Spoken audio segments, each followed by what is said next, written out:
Praise the Lord.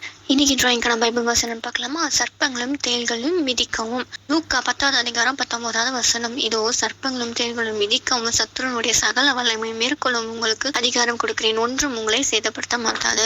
அதாவது இங்க பாத்தீங்கன்னா அந்த ஆண்டு சொல்லியிருப்பாரு, 70 பேர் ஆண்டவர் நியமிச்சு வச்சு அவங்களை ஊழியத்துக்கு அழைப்பாரு. அவங்க ஊழியத்துக்கு போகும்போது அறுவடை அதிகமா இருக்கு, வேலையாட்களும் குறைவா இருக்காங்க, பிதா கிட்ட வேண்டிக் கொள்ளுங்க அப்படின்னு சொல்லுவாங்க. ஊழியத்துக்கு போகும்போது நீங்க பாதரட்சியும் சாமான் பையும் பண பையும் நீங்க எடுத்து கொண்டு போக கூடாது. உங்க வீட்டுக்கு போகும்போது சமாதானம் உண்டாவதாக அப்படின்னு சொல்லுங்க. சமாதானக்காரங்க இருந்தாலும் தங்குவார், இல்லைன்னா அந்த சமாதானம் உங்க கிட்ட வந்துடும்.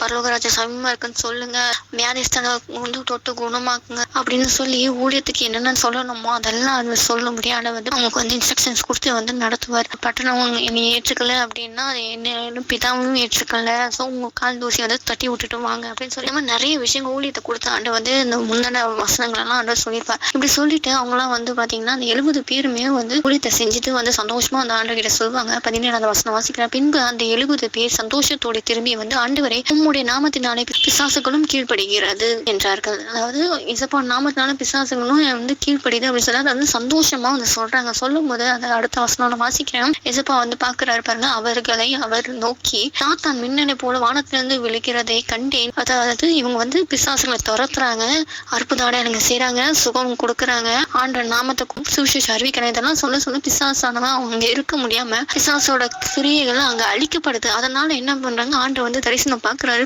சாத்தான் மின்னல போல வானத்திலிருந்து கீழே விழுங்குறான்னு நான் பாக்குறேன். ஏன்னா பிசாசோட ராஜ்யம் அடி வாங்குறதுனால பிசாசுக்கு கோவமாய் அவன் மின்னல போல வானத்திலிருந்து இறங்குறான். அப்போதான் ஆண்டு அத்தாரிட்டி கொடுக்குறாரு. இதோ சர்ப்பங்களையும் தேள்களையும் மிதிக்கவும் சத்துருடைய சகல வளமையை மேற்கொள்ள உங்களுக்கு அதிகாரம் கொடுக்குறேன், ஒன்றும் உங்களை சேதப்படுத்த மாட்டேன். இங்க ஊழியர் செய்யறதா இருந்தாலும் இல்ல ஒரு ஆத்மா ஆதாயம் பண்ணணும்னா இந்த அத்தாரிட்டி பயன்படுத்தி அவங்க எடுத்துக்கொள்ளணும். ஏன்னா சர்ப்பத்துக்கு வாயில விஷம் இருக்கும், தேளுக்கு பின்னாடி கொடுக்குல விஷம் இருக்கும். சர்ப்பம் போல பேசுகிற மனுஷர்கள் வாயின் வார்த்தையினால காயமாக்குறது, ஒண்ணு இல்லாம போகும்படி செய்யறது, அந்த வாயின் வார்த்தை ஈட்டியை போல நம்ம மனசுல விஷம் மாதிரி அதை தாக்குது. சோ இந்த மாதிரி சர்ப்பம் போல மனுஷர்கள் வெளியடமா பேசுறது, அடிக்கிறது, துமப்படுத்துறது, இந்த மாதிரியான விஷ செயல்களுக்கும் தேளு பின்னாடி கொடுக்குனால அந்த விஷத்தை கொடுக்குது இல்லையா. சோ அந்த பின்னாடி இருந்து செயல்படுற அந்தகார கிரியைகள், அசுத்த ஆவிகள், ஆவிக்குரிய மண்டலத்தை, ஆவிக்குரிய வாழ்க்கையில போராட்டம் பிரச்சனையை கொண்டு நம்மளை முடுக்க வைக்கணும், ஊழிய செய்யவிடாம தடுக்கிறதுக்கான இந்த பிசாசின் கிரியைகள் எல்லாமே இந்த சர்ப்பத்தை போலவும் தேள்களை போலவும் இருக்கு. இந்த விஷம் உள்ள செயல்களை நீங்க மிதிக்கணும், சத்ருவோட சகல வளமே நீங்க மேற்கொள்ளணும். அதுக்கான அதிகாரத்தை நான் உங்களுக்கு கொடுத்துருக்கேன். அதனால நீங்க அந்த அதிகாரத்தை எடுத்து பயன்படுத்துங்க, அது ஒன்று உங்களை சேதப்படுத்தாதுன்னு நான் சொல்றேன். ஆகிலும் ஆவிகள் உங்களுக்கு கீழ்ப்படுகிறதற்காக நீங்க சந்தோஷப்படாம உங்கள் நாமங்கள் பரலோகத்தில் எழுதி இருக்கிறதுக்காக சந்தோஷப்படுங்க. பிசாசுகளை துரத்துறதை கொடுத்து நீங்க சந்தோஷப்படாம உங்களோட நாமங்கள், உங்களோட பேர் பரலோகத்தை எழுதி இருக்கிறதுன்னு சொல்லி சந்தோஷப்படுங்க. ஏன்னா நம்ம ரட்சிக்கப்பட்டோன்னே நம்மளோட பேர் ஜீவகோஸ்தில பேர் எழுதிருக்கு. அதே நம்ம பிற ஆத்மா ஆண்டவரை பத்தி சொல்லி ஆதாயம் பட்டும் போது அந்த ஆத்மாவோட கணக்கு நமக்கு எழுதப்பட்டிருக்கு. சோ உங்க பேரும் சரி, நீங்க ஆதாயம் படுத்த அந்த ஆத்மாவும் உங்க கணக்குல எழுதப்பட்டிருக்கு. இதை குறிச்சு நீங்க சந்தோஷப்படுங்களே தவிர பிசாசுகளை துரத்தத்தை கொடுத்து நீங்க சந்தோஷப்படாதீங்க. ஆவிகள் உங்களுக்கு கீழ்படுகிறதுன்னு சொல்லி நீங்க சந்தோஷப்படாதீங்க அப்படின்னு சொல்லி ஆண்டவர் சொல்றாரு. அடுத்த வருஷம் அந்த வேணிலே இயேசு ஆவியிலே களி கூர்ந்து, பிதாவே வானங்களுக்கும் பூமிக்கும் ஆண்டவரே இவைகளை நீர் ஞானிகளுக்கும் கல்விமான்களுக்கும் மறைத்து பாலகருக்கும் வெளிப்படுத்தினபடி உம்மை ஸ்தோத்திரிக்கிறேன். ஆம் பிதாவே, இப்படி செய்வது உம்முடைய திருவுலகத்துக்கு பிரியமா இருக்கிறது. அப்போ ஏசப்பா ஆவியில களி கொண்டு பிதாவை நோக்கி சொல்றாரு, வானத்து பூமிக்கு படைத்த ஆண்டவர் இந்த விஷயம் பிசாசு தோர்த்து அற்புதம் செய்து இயேசுன்ற நாமத்தை எங்களுக்கு வெளிப்படுத்தி பெரிய பெரிய காரியங்களை நீங்க செய்து கொண்டிருக்கீங்க. இந்த விஷயம் ஞானிகளா கல்விமானம், அதாவது ஞானமா இருக்கிறவங்களுக்கு நல்ல படிப்பறிவு இருக்கவங்களுக்கு அதை மறைச்சிருக்கீங்க.